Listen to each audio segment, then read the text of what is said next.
Hola y bienvenidos. En esta oportunidad vamos a resolver el primer ejercicio de lo que son los tipos, los tipos de datos numéricos en lo que va el tema de tipos de variables, ¿no? Entonces, como primer ejercicio que vamos a resolver respecto a este tema, va a ser uno que en teoría ya está resuelto y que es el que está en el PDF que ustedes les envié. Sin embargo, yo soy consciente que a primera instancia quizás se les pudo complicar un poco. Por ejemplo, quizás no saben qué es esta función input, o qué significa este porcentaje y esta D, de dónde sale esa D, por qué hay paréntesis aquí dentro.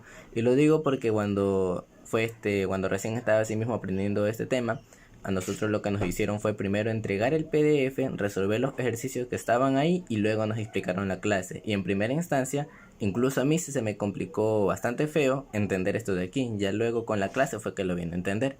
Entonces, recalcar también que esta manera en que está escrita las líneas de código es porque no está trabajada con lo que es la pantalla de PyChart, sino que está trabajada acá con lo que es el sistema de comandos. Acá, como si ustedes escriben en su computadora, escriben CMD, ustedes van a ingresar aquí a esta ventanita, ¿ven? Y aquí, en esta de aquí es donde se ha trabajado este ejercicio. Por eso es que aparecen estas tres flechitas aquí y lo demás, ¿no?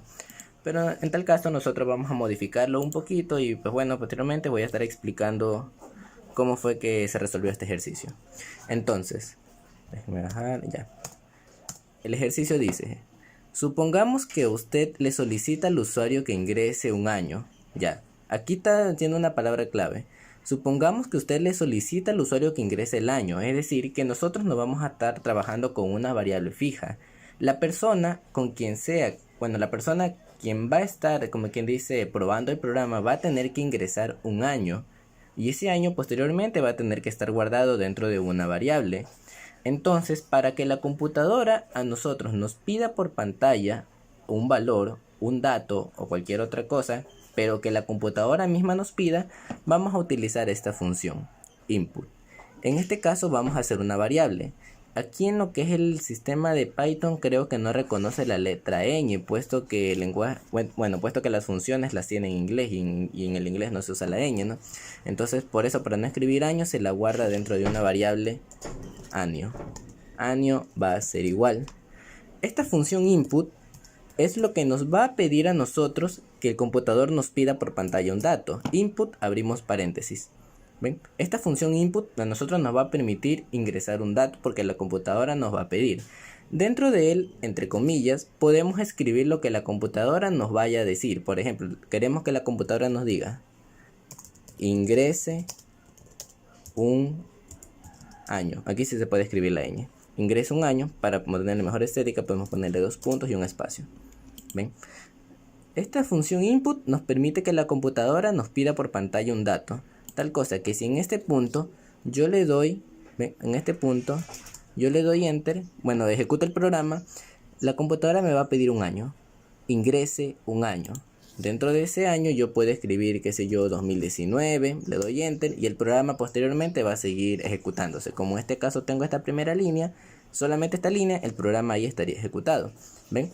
Pero para esta función input, porque esta función nos va a permitir ingresar por pantalla un dato cualquiera, bien sea string o bien sea datos numéricos. Bien, ahora, esta función a nosotros lo que nos va a estar, lo que va a recibir va a ser un tipo de dato string.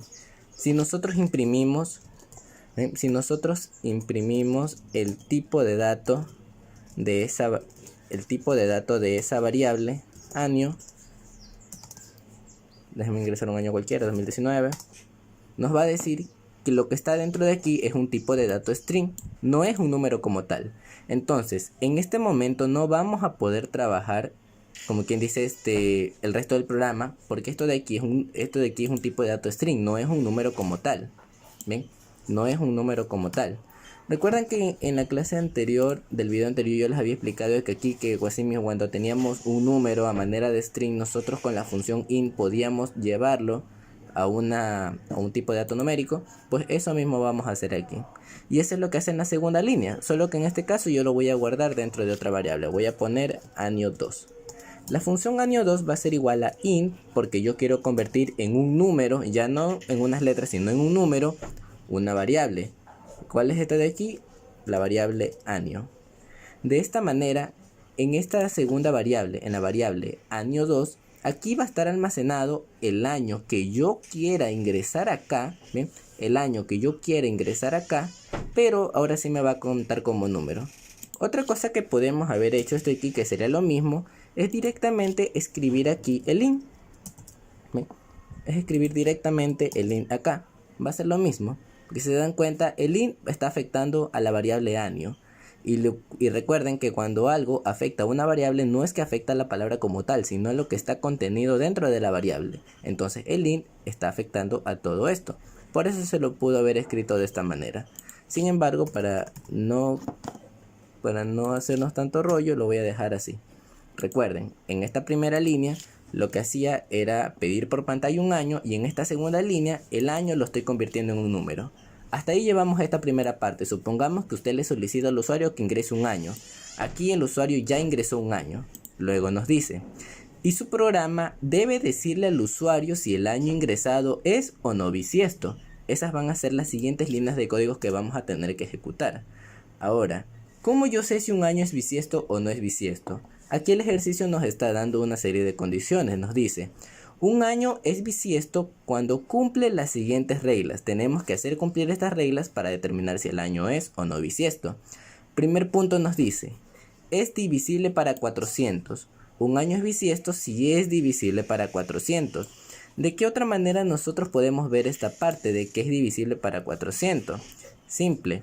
Si tal número, o bueno, en este caso, si tal año, nosotros al dividirlo para 400 como residuo nos da 0, entonces esto de aquí va a ser verdadero. ¿Ven? ¿Cómo yo sé que un número es divisible para otro? Cuando al dividir esos dos números, su residuo es 0. Si yo divido 8 dividido para 2, el resultado es 4. En este caso su residuo es 0. De esa manera yo puedo comprobar que un número es divisible para otro. Y esa es la sintaxis que nosotros vamos a llevar en esta en esta otra línea. Es divisible para 400. Entonces vamos a escribir otra variable donde vamos a escribir esas condiciones, que se va a llamar bisiesto. ¿Ven? Escribimos la primera condición. Nos dice, es divisible para 400. Es decir, que el número que nosotros vayamos a ingresar,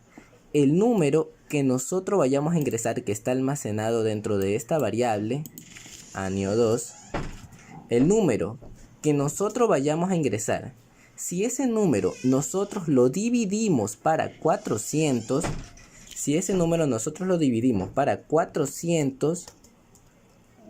este caso sería ahí, bueno, por ejemplo ahí por el momento. Si ese número nosotros lo dividimos para 400, el residuo tiene que ser 0. Recuerden que ya había una función, bueno, ya el signo del porcentaje, déjenme abrir un poquito acá, ya. Recuerden que había una función, bueno, una opción que nos permitía calcular el residuo de una división. Este signo porcentaje a nosotros nos iba a permitir calcular el residuo. Entonces, esa es la que nosotros vamos a utilizar acá para poder ejecutar este programa. ¿Ven? Si el residuo de esa división a nosotros nos da 0, ahí estamos haciendo una comparación, ¿ven? Eso es lo que hemos hecho en este momento. Si al dividir este número, que es donde yo voy a ingresar el año, para el 400, nos da como resultado 0. Recuerden que esto de aquí es lo que nos daba una igualdad. Si el resultado de esto es igual a 0, de esa manera podríamos ya estar viendo que el año puede ser bisiesto, pero sin embargo faltan cumplir otras condiciones. Aquí tenemos un O. Recuerden que bueno, nosotros vimos lógica matemáticas en el pre. Voy a adelantarme un poquito acá lo que son el tema de los booleanos. Nosotros habíamos visto los operadores lógicos, que eran la conjunción, la disyunción, la negación, y eso es parte de lo que vamos a trabajar aquí. Por ejemplo, aquí tenemos el AND, que en este caso sería la disyunción, que sería, la conjunción sería el OR, que acá está la disyunción, que era como el signo de una B, y el valor de negación. Básicamente la sintaxis va a ser la misma. AND da verdadero si ambos valores comparados son verdaderos, es decir, si las proposiciones tanto de la izquierda como de la derecha son verdaderas, ¿no? Entonces acá con el OR nos va a dar como un resultado verdadero si una de las dos por lo menos es verdadera, y el NOT pues nos va a cambiar el valor de verdad. Y esta es la sintaxis que nosotros vamos a utilizar acá. Acá nos está diciendo un O. una disyunción. ¿Qué sería esta de aquí? Un OR. Entonces para ello nosotros vamos a utilizar OR. ¿Ven? Volviendo nuevamente acá a la imagen del ejercicio. Ya, ven, tenemos un OR. Luego nos da otra condición. Dice que no debe ser divisible para 100. ¿Ven? Nos dice que no debe ser divisible para 100. Entonces, como aquí dice que es divisible para 400 y acá nos dice no debe ser divisible para 400, es porque ese número, al dividirlo para 100, su residuo tiene que ser diferente de 0. Cuando yo sé que un número no es divisible para 100, cuando su residuo, recuerden que en esta parte yo calculaba el residuo, cuando su residuo es diferente de 100, aquí, y ahora nos da un i, aquí en cambio ya era la conjunción, ahí ya era la conjunción que era el AND, y su división entre 4 da por resultado un número entero, ¿ven? Su división entre 4 da por resultado un número entero. Es decir que asimismo su residuo tiene que ser 0. Es la misma idea que la de acá, solo que está escrito de otra manera. Que su residuo tiene que ser 0. Si su residuo es 0, es porque el cociente es un número entero. Si ya el residuo es un número... Bueno, si ya el residuo es un número diferente de 0, es porque su cociente es un número decimal, ¿no? Entonces, esta parte que su división entre 4 da por resultado un entero, es la misma de acá, que es divisible para tal número. Entonces es la misma sintaxis que yo tengo acá. Y año 2, su residuo nos está diciendo que su división entre 4 da por resultado un número entero. Es decir que su residuo tiene que ser 0. De esa manera ya está lista la línea en la que a nosotros nos va a permitir saber si es o no es bisiesto. Por ejemplo, a ver, me adelanté. Vamos a ponerle acá. Ahora vamos a mostrar por pantalla si es o no es bisiesto. ¿Qué vamos a mostrar por pantalla? Aquí en esta variable nosotros hemos hecho todas las condiciones. Entonces en esta variable se va a estar guardando el resultado. Entonces tenemos que imprimir esta variable, bisiesto. De esa manera el programa ya estaría terminado. Por ejemplo, ahora sí, le damos la ejecución. Ya, mil disculpas por ese pequeño corte. Ya, entonces acá. Nuevamente, como yo les decía que aquí en esta variable tengo el resultado, yo ya puedo darle ejecución al programa. Me dice, ingrese un año. Yo ingreso el año 2019. Al seguirle dando para correr el programa me dice 2019 false. Es decir que el año 2019 no es un año bisiesto. Retrocedamos. 2018 false. No es un año bisiesto. 2017 false, no es un año bisiesto. Veamos entonces con el 2016. True, me dice que sí es un año bisiesto. Veamos qué pasa con el 2020. True, también es un año bisiesto. ¿Ven? De esa manera es que el programa se está comenzando a ejecutar. Ahora, acá yo estoy imprimiendo la variable, pero si esta parte que yo tengo acá solamente es como que yo tenga esto, como que yo haya escrito, bueno, como que yo haya abierto comillas y diga, haga esta pregunta. A ver, el año, puedo escribir el año ingresado es bisiesto. Si me ha escrito en signo de pregunta, cierro las comillas, coloco una coma y luego va la variable donde se va a mostrar el resultado. Yo puedo escribir esto, el año ingresado es bisiesto, y acá ya me va a decir si es o no es. Le doy ejecución al programa. Recuerden que el 2020 no salió bisiesto, entonces si yo lo coloco de nuevo me dice el año ingresado es bisiesto, verdadero. Yo le coloco acá de nuevo 2019, el año ingresado es bisiesto, false. Básicamente como una especie de sintaxis también lo que yo tengo acá, una manera de mostrar el resultado, nada más. Bien. Entonces esto ha sido la resolución del primer ejercicio, espero que haya quedado claro. Si hay preguntas, nuevamente les digo, no duden en preguntar mediante el grupo de WhatsApp, y hasta la próxima con el siguiente ejercicio. Gracias.